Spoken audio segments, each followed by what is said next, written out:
Have you ever felt yourself becoming invisible in your own life? I wonder if you know the peculiar chill of being looked at, but not truly seen, by the very people who should know you best. It's a slow fade, a gradual turning down of the volume on your own existence, until one day you realize the silence is all that's left of you. For me, that day came with the taste of cold November rain and the sight of my grandmother's mahogany dresser weeping onto the pavement. The trip had been David's idea, of course. "Mom, you need a break," he'd said, his voice laced with that smooth, manufactured concern he had perfected over the years. "Just a couple of weeks. Go see the coast. Sarah and I will watch the house.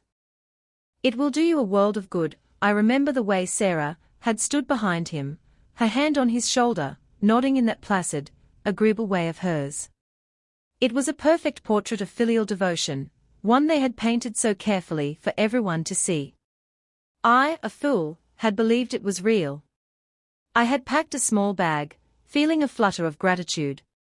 They were right, I had been feeling tired. The house, the one Robert and I had built not just with wood and nails, but with 30 years of laughter and arguments and quiet Sunday mornings, had felt cavernous since his passing. Perhaps a change of scenery was exactly what I needed. The 2 weeks were pleasant enough, a blur of grey ocean and quaint seaside towns. But a strange unease hummed beneath the surface, a low thrum of anxiety I couldn't quite name. I called home a few times. The conversations were always brief, clipped. David was busy with work. Sarah was deep in a project.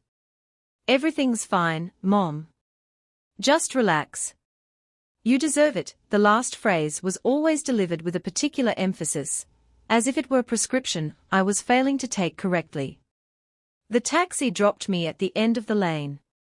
I wanted to walk the last 100 yards, to see the oak tree Robert had planted when David was born, its leaves now a fiery, defiant red against the bruised purple of the sky. But as I rounded the final bend, something was wrong. Terribly wrong. The porch light was off. That light was never off.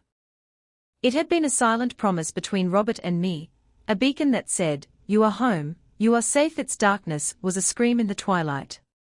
Then I saw them. My things. Not all of them, but a curated collection of my life, sitting in the damp grass by the curb like offerings for the garbage truck. The mahogany dresser, a wedding gift. A box of my books, their spines swelling with moisture. My sewing basket, spools of thread unspooling like multicolored tears. And on top of it all, propped against a lampshade, was a large, cardboard box, sagging in the drizzle.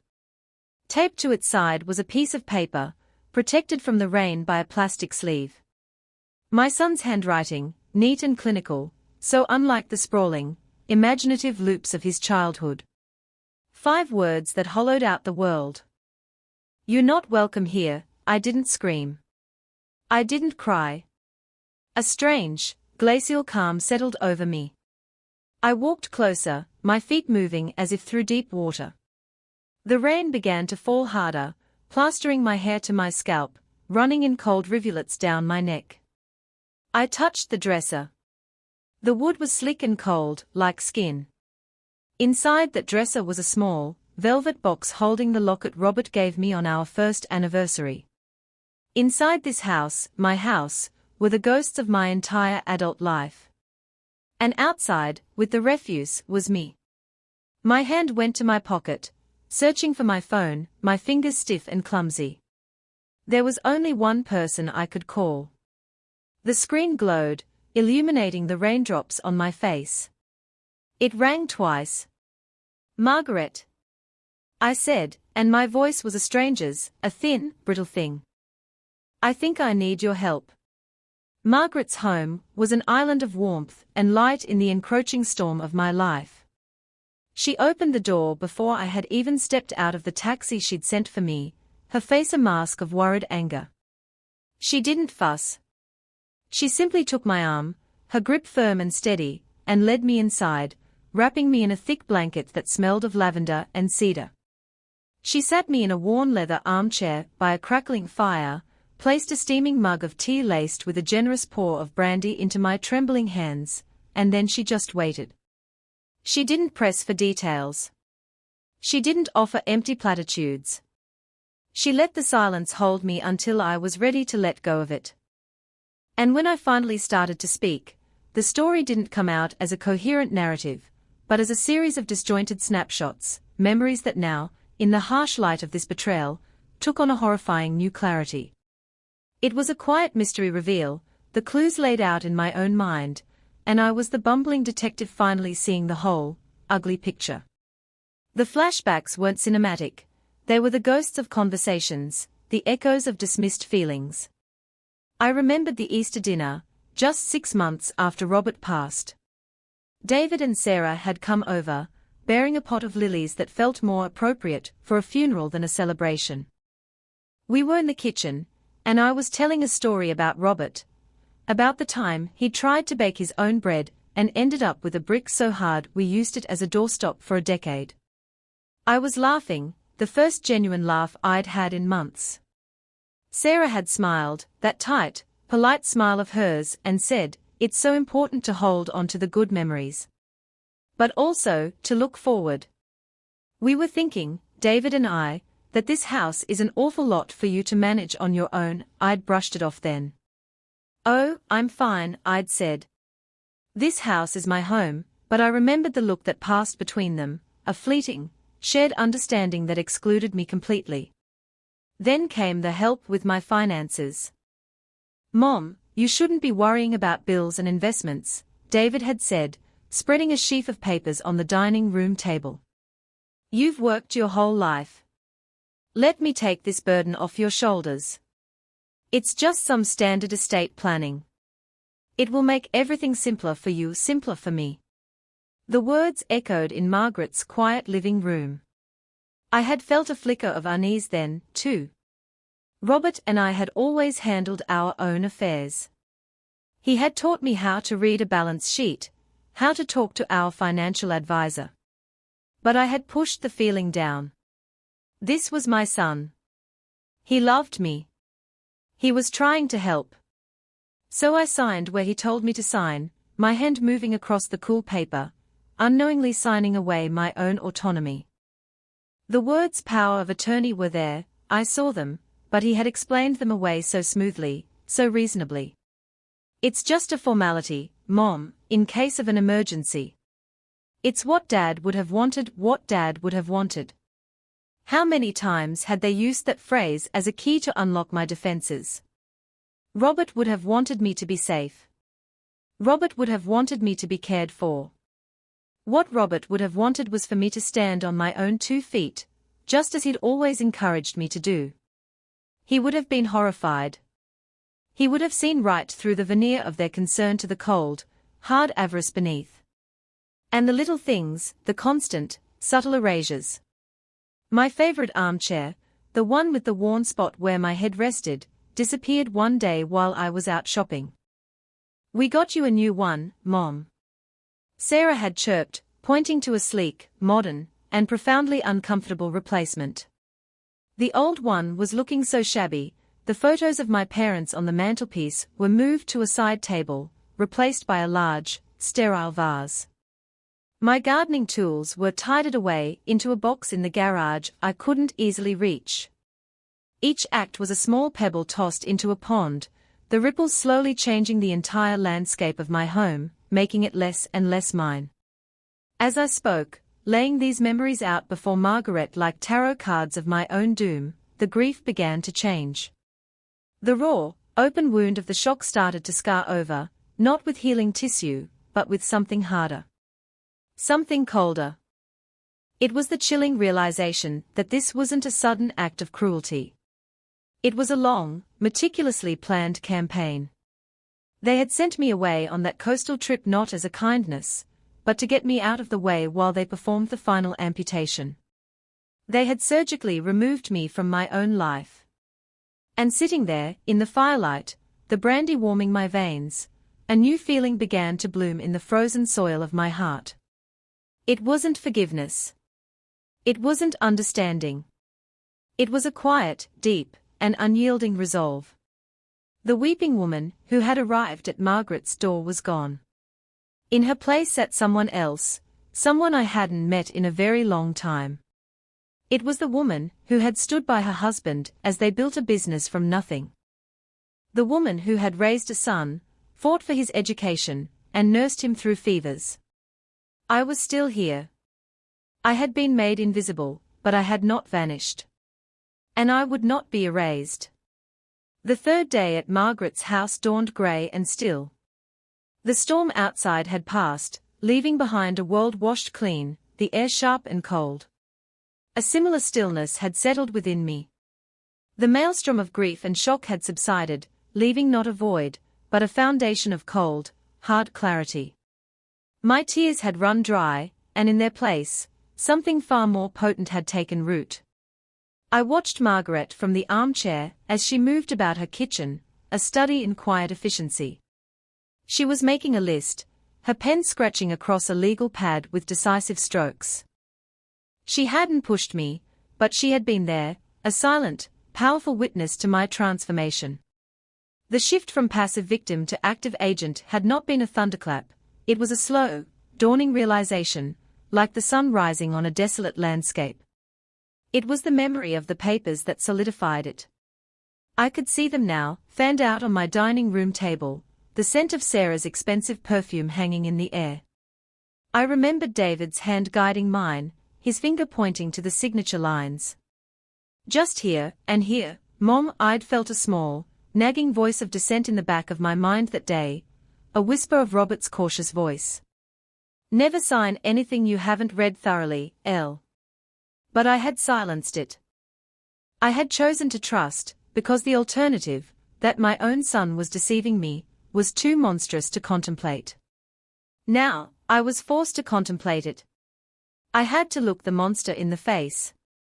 He said it was for estate planning, I said aloud, my voice steady, surprising even myself. Margaret looked up from her list, her expression unreadable. He said it would make things simpler. She put her pen down and walked over to me, sitting on the ottoman at my feet. She didn't coddle me. Her voice was practical, direct.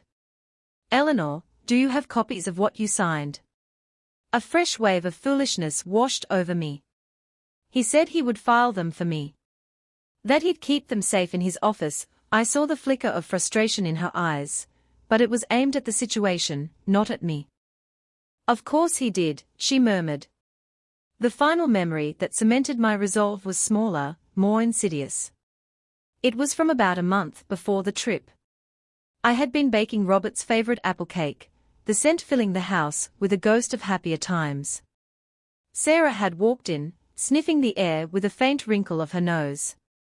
That's a lovely, rustic smell, she'd said, the word rustic wielded like a small, sharp knife. You know, David and I were talking. When we eventually take over this house, we are thinking of a full kitchen remodel. Something open plan. More modern. It was the when, not if, that I had ignored. It was the casual, confident way she spoke of my home, as if it were already hers, and I was just a temporary tenant, a keeper of the keys until the rightful owners decided to move in. They hadn't just seen me as old, or frail, or in need of help. They had seen me as an obstacle. A temporary problem to be managed until I was conveniently out of the way. My life's work, the home that Robert and I had poured our souls into, was just real estate to them. A line item on a ledger. My memories were clutter. My presence was an inconvenience. The quiet matriarch, the accommodating mother who baked cakes and kept the porch light on, died in that moment of reflection. The grief for the son I thought I had was real and profound, a deep, aching chasm in my soul. But the grief for myself, for the woman who had allowed herself to be diminished, was being replaced by a steely anger. Not a hot, shouting anger, but a cold, focused fury. It was the anger of a creator watching her creation being dismantled by careless hands. Margaret, I said, and my voice had a new timbre. It was low, but it did not waver. I am not going to a nursing home. I am not going to fade away in some sad little apartment they pick out for me. That house is mine. My life is mine. And I want it back. Margaret looked at me, a slow, genuine smile spreading across her face for the first time in days. It was a smile of recognition, of solidarity. She saw the woman she knew, the friend she had admired for decades, finally re-emerging from the fog. Good, she said, her voice full of gravelly satisfaction. That's the Eleanor I know. Now, let's get to work. They've built a cage of paper around you. It's time we find the key, the quiet resolve had settled. It was no longer a question of if I would fight, but how. The battle would not be fought with raised voices, or emotional pleas. It would be fought with facts, with documents, with the law. It would be fought quietly, meticulously, and with absolute precision. My son and his wife had mistaken my quietness for weakness. They were about to learn how loud my silence could be. Margaret's dining room table became our war room. The comforting scent of tea was replaced by the sharp, papery smell of documents, and the faint hum of her old laptop. My wise confidant, the friend who had held my hand, was gone. In her place sat Margaret Thorne, Esquire, retired, and she was a formidable sight. Her mind, honed by 40 years of contract law, was like a searchlight, cutting through the emotional fog and illuminating the stark, legal realities of my situation. First things first, Eleanor, she began, her voice crisp and businesslike. We operate from a position of knowledge, not assumption. Anger is the fuel, but strategy is the engine. Her first questions were like a surgeon's scalpel, precise and aimed at finding the heart of the problem. The power of attorney. Was it general or durable? I didn't know. The words swam in my memory, meaningless jargon David had breezed past. We have to assume it was durable and immediate, which means he didn't have to wait for you to be declared incapacitated. He could act on your behalf the second you signed. The cold truth of it settled in my stomach. I hadn't just given him a key for emergencies. I had handed him the deed to my entire life. Next, your finances. Do you have online access to your bank accounts? Your investment portfolios? I nodded. David helped me set it all up. He said it was easier than dealing with paper statements. Margaret's lips thinned into a grim line. Convenient. For him, she slid her laptop towards me. Log in. Now? We need to see the damage. My hands trembled as I typed in the familiar passwords. For the last year, I had barely glanced at the accounts, trusting that David was managing everything as he'd promised. The first page that loaded was our joint savings account, the one Robert and I had so diligently fed for decades. It was supposed to be my cushion, my security. The balance was less than $1,000. I felt the air leave my lungs. I clicked on the transaction history. The screen filled with a history of my own undoing. Transfers. Large, round sums moved methodically every month to an account I didn't recognize. The descriptions were bland, innocuous. Living expenses, property maintenance, consulting fee. It was a systematic bleeding, a quiet, digital exsanguination of my life's savings. He's been paying himself, I whispered, the words tasting like ash. He's been paying himself a salary to manage my life, and Sarah, I'll wager, Margaret said, her voice dangerously soft. We moved on to the investment account, the one that held the shares from Robert's company. It was a similar story. Blocks of shares sold off, the proceeds transferred out. The market had been strong, but my portfolio was decimated. He hadn't just taken my cash, he had sold off pieces of Robert's legacy. He had sold our past for his future. Margaret didn't say "I told you so." She didn't offer sympathy. She took notes, her pen flying across the page. Her practicality was an anchor in the storm of my renewed grief. Seeing the numbers, the cold, hard data of the betrayal, was somehow worse than the boxes on the lawn. This was calculated. This was a long con. This was soulless. The house, Margaret said, pulling me from my daze. We need to check the county property records. Her fingers flew across the keyboard. She navigated the clunky government website with an expert's ease. My name appeared. Robert's name was still there, as deceased, and then, another name. A realty group. A listing number. Status, pending sale. I felt a wave of nausea. They weren't just planning to sell it. They were already doing it. While I was walking on a cold beach, thinking they were caring for my home, they were showing it to strangers, smiling and pointing out the features that Robert and I had so lovingly designed. They are moving fast, Margaret said, her jaw tight. They are trying to liquidate everything before you can react. They thought you'd come back, find your things, and just crumble. They would put you in a home, control the narrative, tell everyone you'd had a breakdown, that you were confused. By the time anyone realized what was happening, the money would be gone and the house would belong to someone else. She leaned back in her chair, her eyes boring into mine. Here's the good news, Eleanor. They are arrogant. And arrogance leads to mistakes. She tapped the screen showing the depleted bank account. He used a power of attorney, which gives him a fiduciary duty to act in your best interest, not his. Siphoning off funds for himself and his wife is a flagrant breach of that duty. It's not just improper, it's illegal. She pointed to the property listing. And we can file an immediate lease pendens on the property. It's a notice that there's a lawsuit pending involving the title, which will scare off any potential buyer and grind that sale to a halt for the first time. A sliver of light pierced the darkness. A plan. A strategy. It wasn't just about feeling wronged anymore, it was about fighting back with the right weapons. We need more firepower, Margaret said, picking up her phone. My litigation days are behind me, but I know who to call. My protégé at my old firm, a young woman named Jessica. She's a shark, but she's our shark. I'll be the strategist, the general behind the lines. Jessica will be the soldier on the front. I nodded, my mind racing. Lists. Documents.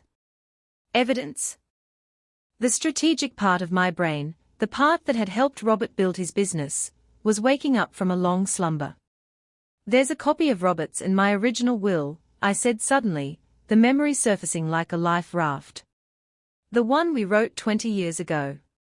We had it notarized, and I gave you a sealed copy for your safe, remember?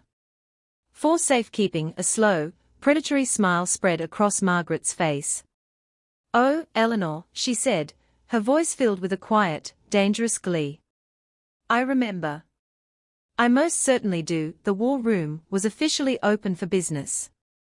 The quiet matriarch was preparing for battle. The next few weeks were a blow of quiet, relentless activity. Margaret's protégée, Jessica, was exactly as advertised, a sharp, impeccably dressed woman in her late 30s with eyes that missed nothing and a handshake that could crush diamonds. Our first meeting was in a sterile conference room at her downtown firm, a world away from the cozy warmth of Margaret's living room. But it felt right. This was a place of business, and my reclamation had become the most important business of my life. Jessica listened to my story, her expression neutral, while Margaret laid out the strategic framework they had already discussed. She didn't offer sympathy, she offered a plan of action, a timeline, and a clear-eyed assessment of the fight ahead. I left that meeting feeling not comforted, but armed. My days fell into a new rhythm, a monastic dedication to the task at hand. Margaret and I worked from her dining room table, our fortress of paper and purpose. We began the painstaking process of building our case, brick by methodical brick. My first task was to recreate a financial history. I spent hours on the phone with my bank, my voice calm and steady, requesting paper statements going back 2 years. I had to sidestep the polite questions from bank clerks, who saw David's name as the primary contact on the account. Yes, I know my son usually handles this, but I'd like my own copies for my records, I'd say, my tone leaving no room for argument. Each envelope that arrived was a small victory. We spread the statements across the table, the sheer volume of them a testament to the life Robert and I had built. With highlighters and sticky notes, we tracked the bleed. We matched David's self-appointed consulting fees with extravagant purchases on his own social media, a new car for Sarah, a lavish vacation to Italy they'd told me was a work trip. The narrative of their deception was writing itself in black and white and red ink. The breach of fiduciary duty was no longer an abstract legal term, it was a mountain of evidence. While I gathered the financial ammunition, Jessica went on the offensive. The first shot was the lease pendens. It was filed electronically, a quiet digital act that brought the sale of my home to a screeching halt. Margaret received a call from the realty agent an hour later, her voice a cocktail of panic and confusion. Margaret handled it beautifully, her tone one of polite, unassailable authority. "I'm afraid there is a dispute regarding the legal ownership and right to sell," she'd said coolly. "All inquiries should be directed to my client's legal counsel." The second shot was a formal letter from Jessica's firm to David, sent via courier to his pristine suburban home. It was a masterpiece of legal threat, cloaked in professional language. It formally revoked the power of attorney, demanded a full accounting of all financial transactions conducted on my behalf, and informed him of our intention to pursue legal action for breach of fiduciary duty and potential fraud. We didn't demand the money back, not yet. This was about seizing control, about changing the dynamic from me being the victim to him being the defendant. We were building the walls of our legal fortress, and we were locking him out. I started to do something else, too, on Margaret's subtle advice. I began to reconnect. I called old friends, neighbors, former colleagues of Robert's, people David and Sarah had likely been feeding a steady diet of misinformation about my declining state. I didn't mention the lawsuit, or the money. I just talked. I asked about their children, their gardens. I told them I was staying with Margaret for a while, getting a change of pace. I was calm, lucid, and engaged. I was, in short, myself. I was quietly and methodically dismantling the false narrative they had constructed around me. I was proving my own sanity, my own competence, one phone call at a time. The pain was still there, a constant, low hum beneath the surface. At night, in the quiet of Margaret's guest room, the enormity of my son's betrayal would wash over me. I mourned the boy I had raised, the man I thought he had become. But the grief no longer paralyzed me. Instead, it fueled me. It reminded me what I was fighting for. Not just a house, not just money, but for the very essence of my own identity. I was fighting for the woman who had trusted too easily, but was now learning to fight with a quiet, unshakable strength. One afternoon, Margaret found me looking at an old photograph I'd brought with me, one of the few things I had in my purse when I'd arrived. It was of Robert and a very young David, maybe 6 years old, sitting on the half-finished frame of our house, their faces beaming with pride. "He wasn't always like this," I said quietly. Margaret put a hand on my shoulder. "No," she said gently. "He wasn't. But people make choices, Eleanor. He made his. And now, you are making yours." I put the photograph down. She was right. The past was a memory. The future was a battlefield. And I was ready for the fight. The first ripple effect of our legal actions arrived not as a phone call or a letter, but as a text message. It pinged on my phone late one evening as Margaret and I were clearing away the day's work. The screen lit up with David's name. My heart gave a painful lurch, a traitorous muscle memory of maternal instinct.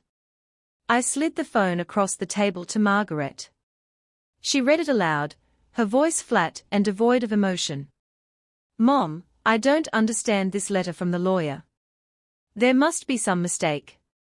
"Call me." The condescension dripped from every word. The assumption that I was confused, that I had been manipulated by someone else, probably Margaret, into this foolishness. He still couldn't conceive of me as an agent of my own will. Do not respond, Jessica had instructed us. Silence is a vacuum. Let them flail in it, so we did. We let the message sit there, unanswered. A day later, another text arrived, this one with a sharper edge. Mom, the realtor called. The sale on the house is frozen. What is going on? This is making things very difficult. We need to talk. Difficult for whom, I wondered. Difficult for you to sell my life out from under me. The "we" was particularly galling, the casual way he looped me into his panic, as if we were on the same side, solving a mutual problem. The silence continued. Then came the voicemails. The first one was from David, his voice tight with forced patience. He sounded like a father scolding a toddler who had wandered off. Mom, this has gone far enough. You're being influenced by Margaret, and she doesn't understand our family situation. I am your son. I am trying to help you. Call me back, and we can sort this out like adults. He still believed in his own narrative. He had repeated the lie so many times he thought it was the truth. The next voicemail was from Sarah. Her tone was completely different. It was cold, clipped, and laced with venom. There was no pretense of concern, only fury. Eleanor, I don't know what kind of game you think you're playing, but David is beside himself. You are upsetting him terribly. What you're doing is incredibly selfish and destructive. After everything we've done for you, everything they had done for me. The sheer audacity of it almost made me laugh. It was the laugh of someone who has seen the abyss and is no longer afraid of it. We saved the voicemails. Jessica called them exhibitor. They were perfect evidence of their mindset, their manipulative tactics, and their complete lack of remorse. While they flailed, I focused on rebuilding. Not the house, not yet. I focused on rebuilding myself. I started taking long walks every morning, breathing in the crisp autumn air. I reread books I had loved decades ago, finding new meaning in their pages. I spent an entire afternoon in Margaret's kitchen, and for the first time since Robert's death, I baked. I made his favorite apple cake. The scent filled Margaret's house, and this time, it wasn't a ghost. It was a reclaiming. It was my memory, my recipe, my act of creation. I was taking back the small joys they had tried to tarnish. Margaret's strategy of quiet social reconnect was also bearing fruit. I had lunch with two old neighbors. At first, they were hesitant, their expressions clouded with a polite concern that I now recognized as the residue of David and Sarah's poison. They asked how I was holding up, if I was getting the help I needed. I didn't get defensive. I simply told them my story. Not the whole ugly legal drama, but a simple, truthful version. David and I had a serious disagreement about my future and the house, I said calmly. I decided it was best for me to take some time away and get some perspective. I'm feeling much clearer now. I watched their faces as I spoke. I saw the flicker of doubt about what they had been told, the dawning realization that the frail, confused woman they had heard about was not the person sitting in front of them. By the end of lunch, the dynamic had shifted. They were asking for my opinion on things, remembering old times, treating me not as a patient, but as a peer. I was no longer an object of their pity. I was Eleanor Vance, their friend. The most significant moment of this phase came one afternoon, when I was sorting through a small box of my belongings that Margaret had managed to retrieve from a sympathetic neighbor, who had pulled it from the pile on my lawn. Inside, I found my old calligraphy pens and a bottle of ink. I hadn't practiced the art in years. I cleaned the nibs, uncorked the ink, and on a clean sheet of paper, I began to write. My hand was stiff at first, but soon the old muscle memory returned. The sweeping curves and sharp, decisive lines. I wasn't writing words, just practicing the forms, the strokes. It was a meditation. An act of control. With each deliberate line, I felt myself drawing a new boundary, rewriting the terms of my own existence. My son and his wife had tried to render me powerless, a silent character in their ghost story. But my silence was no longer passive. It was active. It was a weapon. It was the quiet, steady pressure of a pen on paper, creating something new, something strong, something that was entirely, irrevocably mine. They had mistaken my quietness for absence. They were about to learn it was a presence, more powerful than any of their frantic noise. The breaking point for David and Sarah arrived a week later. It came in the form of a notice from their bank.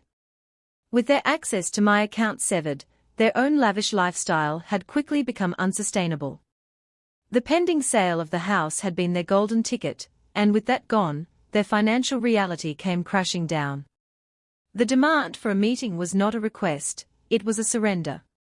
It came through Jessica's office, a formal email stating that Mr. and Mrs. Vance wished to discuss a resolution. Jessica was firm on the terms. The meeting would not be at my former home, which was still a legal battleground. It would not be at their home, territory I had no desire to ever see again. It would be in the Lion's Den, the largest, most intimidating conference room at Jessica's firm.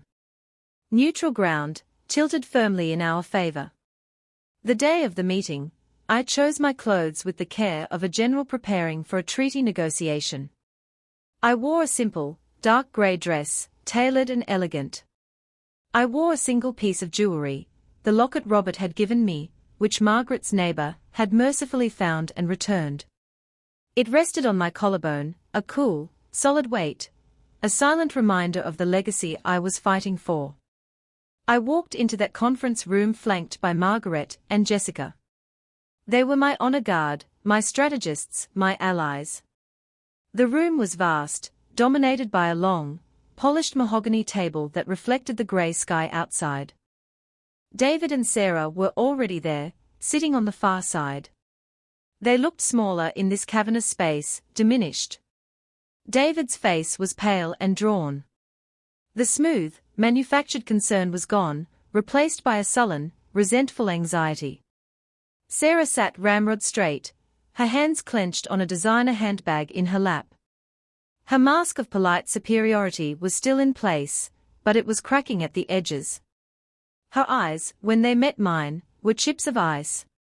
I took my seat directly opposite them. I didn't offer a greeting. I simply met their gazes, my expression calm, my posture erect. The quiet matriarch they had dismissed was gone. In her place was a woman they did not know. Jessica initiated the proceedings, her voice crisp and professional. Thank you for coming. We are here today to discuss the complete and immediate restoration of Mrs. Eleanor Vance's assets and property, along with damages for the financial and emotional distress caused by your actions. Sarah scoffed, a small, ugly sound. This is absurd. We were acting in her best interests. She was confused, she wasn't capable. Capable of what, Sarah?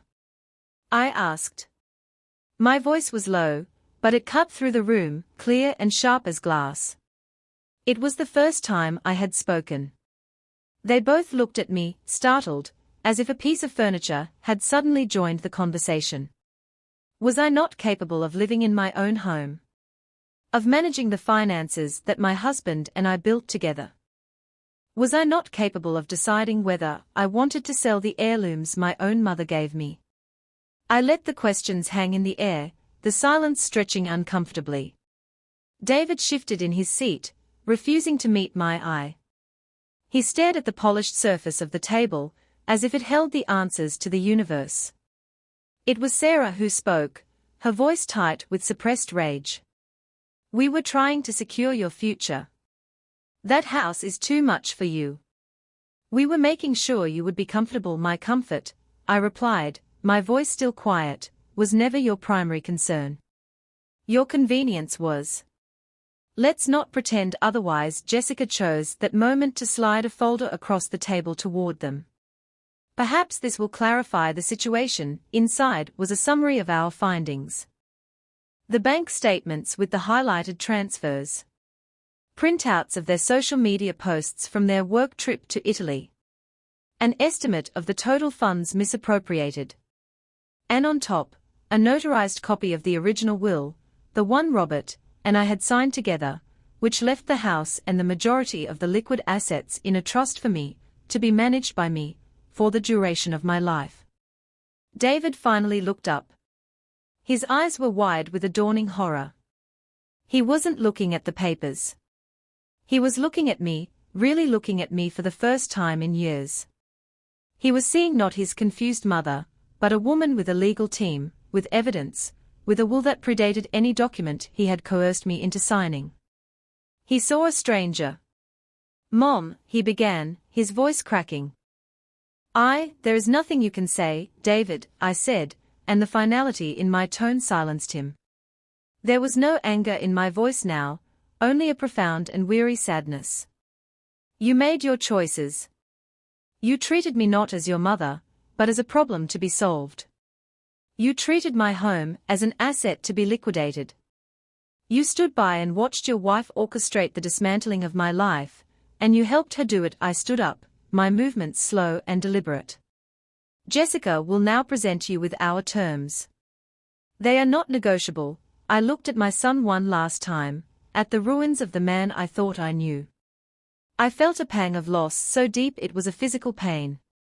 But it was the pain of an amputation that has already happened. The limb is gone. All that is left is to heal.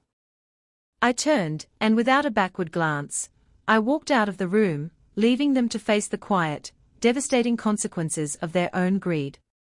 The silence I left behind was louder than any shouting could ever be. The legal resolution was swift and decisive. Faced with a mountain of irrefutable evidence, and the threat of criminal charges for fraud and elder financial abuse, David and Sarah capitulated completely. They signed everything Jessica put in front of them. The fraudulent power of attorney was nullified.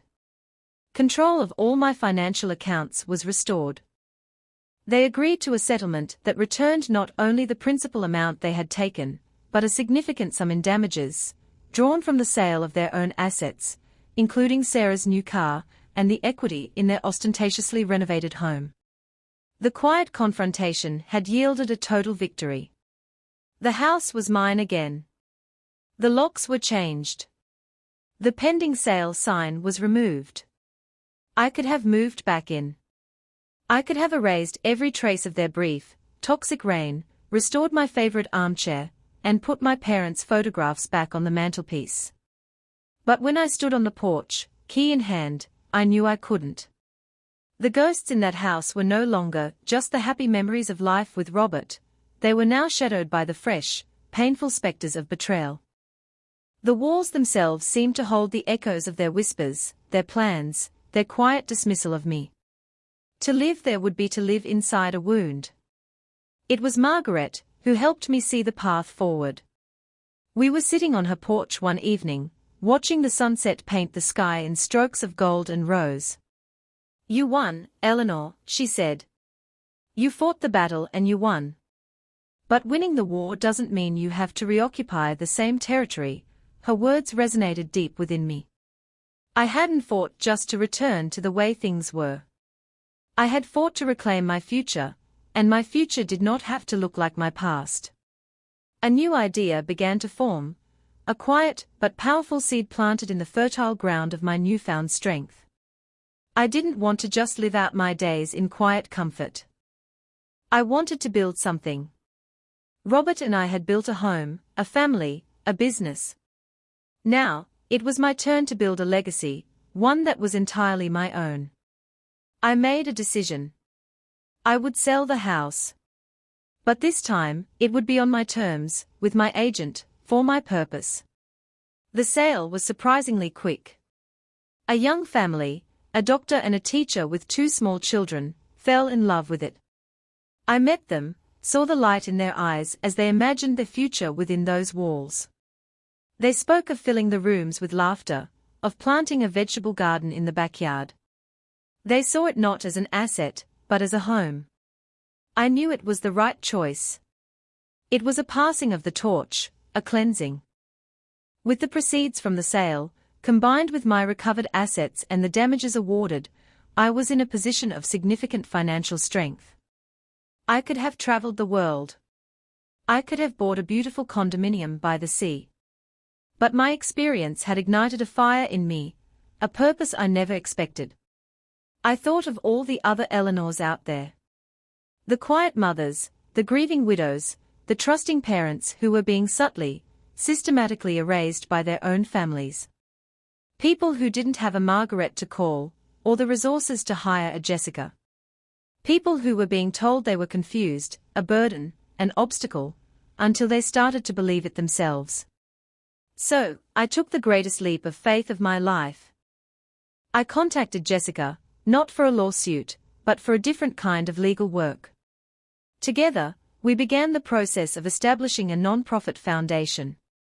We called it the Hearthstone Foundation, named for the central stone that supports the entire structure of a home. Its mission was simple and clear: to provide free legal aid, financial counseling, and temporary safe housing for elderly individuals facing family-based financial or emotional abuse. We found a beautiful old building downtown, a former doctor's office with large windows and good bones. I oversaw the renovations myself, choosing warm colors, comfortable furniture, and filling the space with art and plants. It was not to be a sterile, clinical office, but a sanctuary. A place where dignity was the cornerstone. My work became my life, but in a way that was joyful and energizing. I wasn't the lead lawyer or the head accountant. My role was different. I was the first person a new client would meet. I would sit with them in a quiet, sunlit room, pour them a cup of tea, and just listen. I would share a part of my own story, not for sympathy, but for connection. I would tell them, I understand. You are not confused. You are not a burden. And you are not alone. In turning my own quiet pain into a public purpose, I found a peace that was deeper and more profound than any I had ever known. It wasn't the quiet peace of retirement, it was the vibrant, humming peace of a life filled with meaning.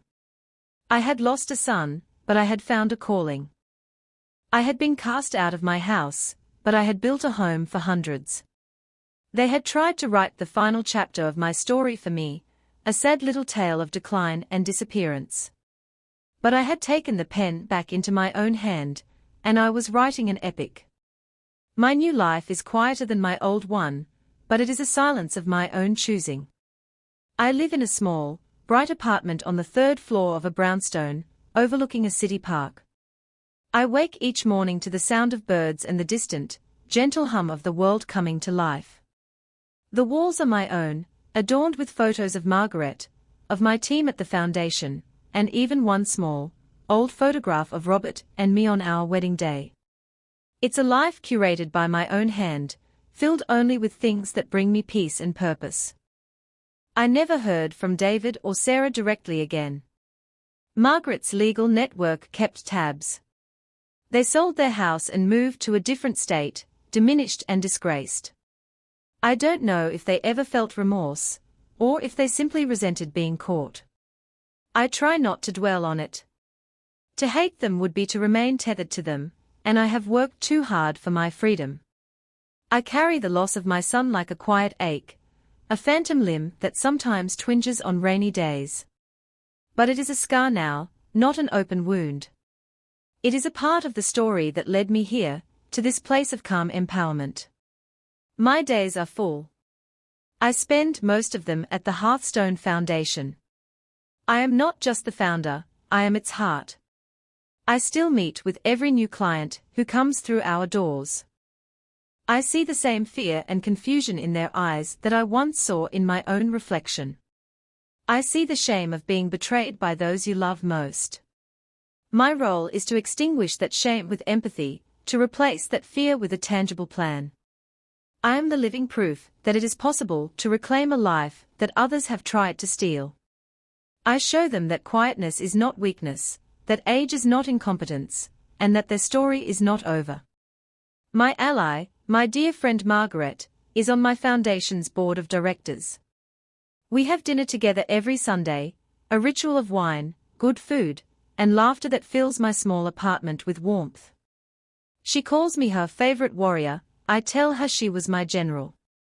We are two old soldiers who fought a good fight and are now enjoying the peace. We are a testament to the enduring power of female solidarity, a force that can rebuild a world. Sometimes, as I walk through the park opposite my building, I think about the nature of legacy. I used to believe it was something you left behind in a house or in a bloodline. I believed my legacy was the home Robert and I built, and the son I had raised. But I was wrong. A legacy isn't an inheritance you leave, it's a life you live. It's the impact you have, the good you put out into the world to ripple through other lives. My legacy is not a house of wood and nails, but a house of hope and dignity. It is in the relieved sigh of a man who realizes he won't be homeless because of his daughter's greed. It is in the tears of a woman who understands, for the first time, that the emotional abuse she's endured is real and that she has the right to stop it.